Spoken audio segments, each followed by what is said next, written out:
बहुत समय पहले की बात है। किसी गांव में एक गरीब ब्राह्मण रहता था। एक दिन उस ब्राह्मण के घर कुछ अतिथि आए। ब्राह्मण की स्थिति इतनी खराब थी कि उन अतिथियों को खिलाने के लिए घर में अनाज तक नहीं था। इस स्थिति को लेकर ही ब्राह्मण और उसकी पत्नी के बीच थोड़ी कहासुनी होने लगी। ब्राह्मणी कहती है, तुम्हें पेट भरने योग्य अनाज कमाना भी नहीं आता है। इसी का नतीजा है कि आज घर में अतिथि आ खड़े हुए हैं और हमारे पास उन्हें खिलाने के लिए कुछ भी नहीं है। इस पर ब्राह्मण अपनी पत्नी से कहता है, कल कर संक्रांति है, मैं कल भिक्षा लेने के लिए दूसरे गांव जाऊंगा। वहाँ एक ब्राह्मण ने मुझे आमंत्रित किया है। वह सूर्यदेव की तृप्ति के लिए कुछ दान देना चाहता है। तब तक जो कुछ भी घर में है उसे आदर सत्कार के साथ अतिथियों के सामने रख दो। ब्राह्मण की यह बात सुनकर ब्राह्मणी कहती है, तेरी पत्नी होकर मैंने कभी सुख नहीं भोगा, न कभी खाने को मेवा मिष्ठान मिला, न ढंग के वस्त्र आभूषण। आज तू कह रहा है कि जो भी घर में पड़ा है वो अतिथियों के समक्ष रख दो। जब कुछ है ही नहीं तो मैं उनके सामने क्या रख दूं? पड़े हैं तो बस एक मुट्ठी तिल, तो क्या अतिथियों के सामने सूखे तिल रखना अच्छा लगेगा? पत्नी की यह बात सुनकर ब्राह्मण कहता है, ब्राह्मणी, तुम्हें ऐसा बिल्कुल नहीं करना चाहिए। कारण यह है कि इच्छा के अनुसार किसी भी मनुष्य को धन की प्राप्ति नहीं होती है। जरूरी है तो पेट भरने योग्य अनाज तो मैं ले ही आता हूँ। अधिक धन की चाहत अच्छी नहीं है। ऐसी इच्छा का तुम्हें त्याग कर देना चाहिए।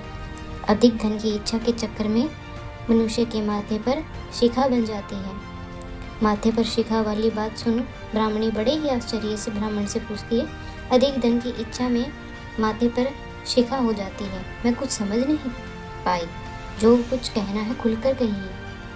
ब्राह्मणी के इस सवाल का जवाब देने के लिए ब्राह्मण अपनी पत्नी को शिकारी और गीदड़ की कहानी सुनाता है। ब्राह्मण कथा की शुरुआत करता है। एक दिन एक शिकारी जंगल में शिकार की खोज कर रहा था। जंगल में कुछ दूर आगे बढ़ने के बाद शिकारी को एक काले रंग का पहाड़ जैसा विशाल सुअर दिखाई देता है। सुअर को देखते ही शिकारी अपना धनुष उठा लेता है और कमान खींचते हुए सुअर पर निशाना लगा देता है। कमान से निकला हुआ तीर तीव्र गति से सुअर को घायल कर देता है। घायल होने पर सुअर चिंघाड़ता हुआ शिकारी पर पलटवार कर देता है। सुअर के तीखे दांतों से शिकारी का पेट फट जाता है। इस तरह शिकारी और शिकार दोनों का अंत हो जाता है। इसी बीच खाने की तलाश में भटकता हुआ एक भूखा गीदड़ वहां से गुजर रहा होता है, जहां शिकारी और सुअर का शव पड़ा हुआ है। बिना मेहनत इतना सारा भोजन देख गीदड़ मन ही मन बहुत खुश होता है और मन ही मन सोचता है कि आज तो ईश्वर की बड़ी कृपा हुई है, जो इतना सारा अच्छा और अधिक भोजन एक साथ मुझे मिला है। मैं इसे धीरे धीरे और आराम से खाऊंगा ताकि लंबे समय तक मैं इसे उपयोग में लाऊंगा। इस तरह से मैं भोजन के साथ लंबे समय तक अपनी भूख को शांत रख पाऊंगा। इन सभी बातों पर विचार करते हुए गीदड़ सबसे पहले छोटी छोटी चीजों को खाना शुरू करता है। तभी उसे शिकारी के मृत शरीर के पास धनुष पड़ा दिखाई देता है। गीदड़ के मन में पहले उसे ही खाने का विचार आता है और वह धनुष पर चढ़ी डोर को चबाने लगता है। गीदड़ के चबाने से धनुष पर चढ़ी डोर टूट जाती है और डोर के टूटने से धनुष का एक सिरा वेग के साथ गीदड़ के माथे को भेदता हुआ ऊपर से निकल आता है। गीदड़ के माथे को भेद कर धनुष का जो सिरा गीदड़ के सिर पर लगता है वह ऐसा प्रतीत होता है कि मानो गीदड़ के माथे पर शिखा निकल आई हो। घायल होने के कारण कुछ देर बाद गीदड़ की भी मौत हो जाती है।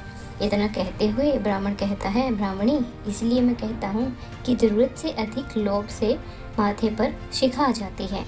यह कथा सुनने के बाद ब्राह्मणी कहती है, ठीक है, अगर ऐसी ही बात है तो घर में जो मुट्ठी भर तिल पड़े हैं उन्हीं को मैं अतिथियों को खिला देती हूँ।